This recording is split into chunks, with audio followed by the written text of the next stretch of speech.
E o que acontece? E para quem não sabe, em casa, Wittenberg foi onde nasceu a Reforma Protestante, quando em 1517 Martinho Lutero fixa as 95 teses ali contra as indulgências, aquela coisa toda. Aí, e depois disso é bom você falar da cruz, senão eu tô falando sozinho aqui.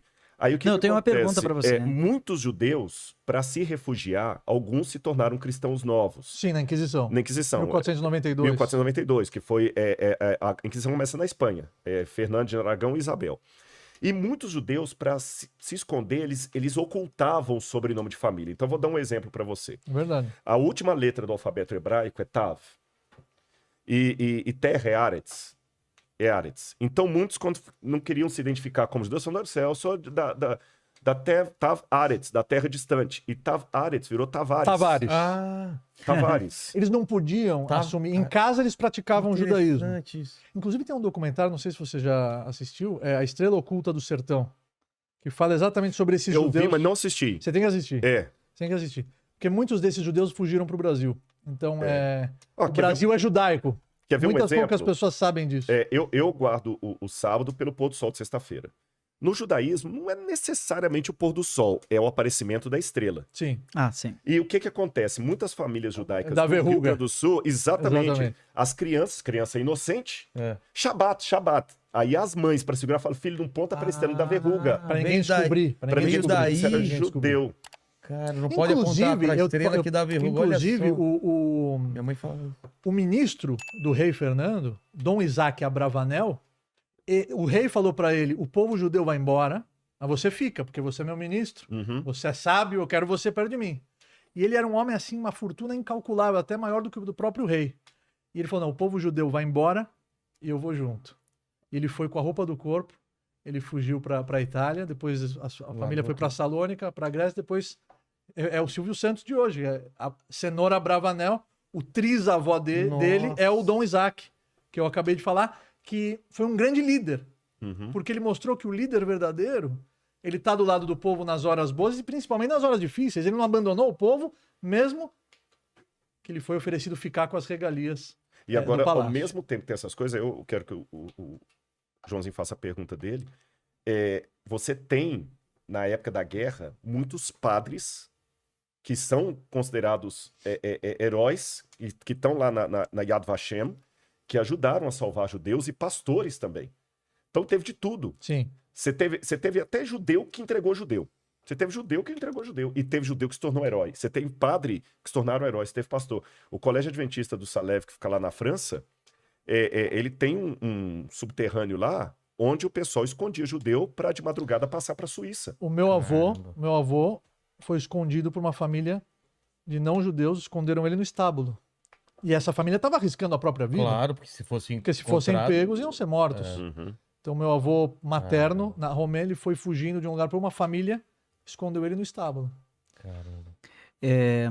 Não, a minha pergunta é, hoje é dia de São Jerônimo, e você é biblista, né? Traz a Bíblia no coração. Aliás, especialista em arqueologia bíblica, né? E você estava me falando que você tem uma edição da Vulgata. 1528. 1528? Inteira. Tá Mas no ali nosso está em museu lá. Gutenberg já. Exatamente. Ela foi impressa, ela está impressa em papiro. Porque de Gutenberg é de que ano? Acho que é 1400. Ele pega um pouquinho de 1400. Dá uma googada aí a data do Gutenberg. Ela já é impressa. Essa não é manuscrita, não. Tem 2 manuscritos bíblicos do século XII, em latim, mas são 2 páginas. Porque isso é uma coisa triste que eu tenho que revelar pro pessoal aqui. Tem muita gente que tem, às vezes, a Bíblia inteira, mas ele descobre que se ele leiloar uma página, ele ganha muito mais dinheiro do que vendê-la. Então, um empresário, muito amigo meu, Dr. Milton Soldoni Afonso, que foi o dono de uma companhia de saúde aí, ele me conseguiu comprar num leilão 2 páginas copiadas por monges do século XII, dos Salmos. E essa Bíblia, ela é do século XVI, está lá, vocês vão ver. E além disso, eu tenho uma outra Bíblia de 1600, agora tô com medo de errar a data aqui, 1600 alguma coisa, que ela foi da biblioteca de um dos papas. E tem o nome da família desse Papa lá antes dele ser Papa. Ó, tem E informação. as pessoas vão te dando, elas te conhecem, Conhece, isso vai chegando nas suas mãos. No nosso trabalho, vai dando, igual esse do tijolo. Sim, do e esse museu é que você é diretor? Eu sou diretor-curador. Ele existe há quantos anos? Bom, esse museu existe, eu posso dizer, desde 1998, quando eu fui pela primeira vez escavar em Shahar Golan, em Israel. Uhum. O professor Joseph Garfinkel, que foi meu professor lá, eu fiz o curso pela Universidade Hebraica lá de Montes Copos. Aí ele me ajudou a conseguir uma caixa com algumas coisas que Israel permitia sair. Porque tem uma lei em Israel que foi encontrado de 1978 para trás, desde que não seja ossário. Ossário era como se fosse um caixão da época do Segundo Templo. Que na época do Segundo Templo os judeus faziam o seguinte, eles colocavam o corpo dentro de uma caverna, como Jesus foi colocado dentro de um túmulo novo.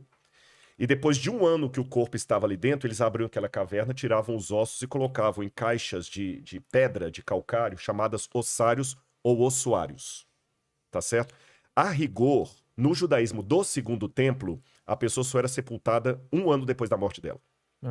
Porque só depois que um parente tirasse os ossos e colocasse dentro daquele ossuário que o sepultamento estava completo. A rigor, Jesus não foi sepultado. Ele foi colocado no sepulcro. Por isso que num dos episódios de Cristo, o jovem falou com ele, Senhor, eu te seguirei, mas deixa-me primeiro sepultar o meu pai. E ele falou, não, vem agora. E a gente pensa que o pai dele estava no velório. Não, Então, ossário não pode sair, ou há coisas arqueológicas que contenham inscrições. Isso desde 1978 para trás você pode, Sim. desde que esteja, porque a pessoa encontra. Então lá tinha o Shai Bardura, que era do Departamento de Antiguidades, tinha a Ava Katz lá, que o pessoal me conhecia, então eles já permitiram que eu trouxesse algumas peças. Porque na Cidade Velha você tem de tudo. Na verdade, ele falou das 3 grandes religiões, tem 4. Cristianismo, islamismo, o judaísmo e China. Tem. Tem, porque assim... Ele não vai se ofender disso. Na Cidade Velha você encontra de tudo, você tá entendendo? Na Cidade Velha, por exemplo, tem um camarada assim, que ele não paga imposto e te vende um monte de porcaria lá feita na China e negocia com você. Mas tem pessoas honestas ali também. Eu conheço as pessoas honestas. E os vendedores de antiguidades, os dealers, tem muitos que são mentirosos e até perigoso, porque alguns até ajudam com contrabando e tudo mais. Mas tem aqueles honestos que são credenciados pelo Departamento de Antiguidades. Eu nunca tiro uma peça de lá sem primeiro ter o certificado, o documento. Então é tudo legalizado. Tanto é que o representante de Israel esteve lá. Então é assim que o museu foi montado, aos poucos. E você está falando de milagre, Joãozinho? Esse museu é um milagre. Hoje eu estou numa luta, mas Deus vai me dar essa vitória de construir o prédio, que eu tenho uma Ferrari, eu não tenho o lugar para colocar. E esse museu, ele está numa universidade adventista, mas ele não é da universidade adventista. De quem é o museu? Ele é do mundo. Não, mas... lógico. Você foi nomeado por quem? Pela universidade, lógico. E se eu falar em termos de CNPJ, ele pertence ao NASP. O seguro quem paga é o NASP. Mas eu digo no sentido assim, não é um museu para atender a igreja adventista. Você tá entendendo? É um museu onde eu mostro as escrituras em 3 dimensões. Por exemplo, tem muita gente que vai visitar lá que nunca viu um odre. Nunca sabe o que é um odre. Tipo, e Jesus fala lá... Para guardar... Para guardar vinho ou água. E Jesus fala assim, não se põe vinho novo em odres velhos. Eu tenho um odre que eu trouxe do Egito. Então, quando a pessoa viu o odre, comprei lá de um beduíno. O odre eu peguei de um beduíno mesmo. Comprei de um beduíno lá, amigo meu.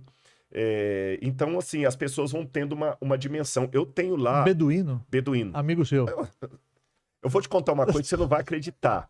Um amigo meu lá, o beduíno. Beduíno. Tem um beduíno que mora nos pés do Monte Sinai. Nos pés do Monte Sinai. Acampou lá. Acampou lá. Ele não sabe uma palavra de português. Só que os beduínos hoje já tem sinal de internet, tem um monte de coisa e tudo. Todo mundo que é brasileiro que chega lá... Você já foi ao Monte Sinai, né? Tem aquele Morgeland ali, tem uns beduínos que moram ali. Todo brasileiro que chega lá, sabe o que ele faz? Ele leva lá dentro e pega o textos do Evidências, que é um programa que eu tenho, e mostra se eu conheço a pessoa. Onde é seu programa? O programa passa na TV Novo Tempo. É um canal da Igreja Adventista. Aliás, e tem no YouTube também, Evidências NT. Tô fazendo jabá aqui, mas não tô ganhando nada. Aliás, eu tenho um grande amigo, que aliás eu participei do programa dele, Empresários Premium, recentemente. Ele quis trazer um rabino para abordar a visão judaica do empreendedorismo, do dinheiro, do sucesso. E ele falou, Rabino Sani, eu vi que você vai participar do Inteligência Limitada com o Rodrigo Silva, que é meu amigo.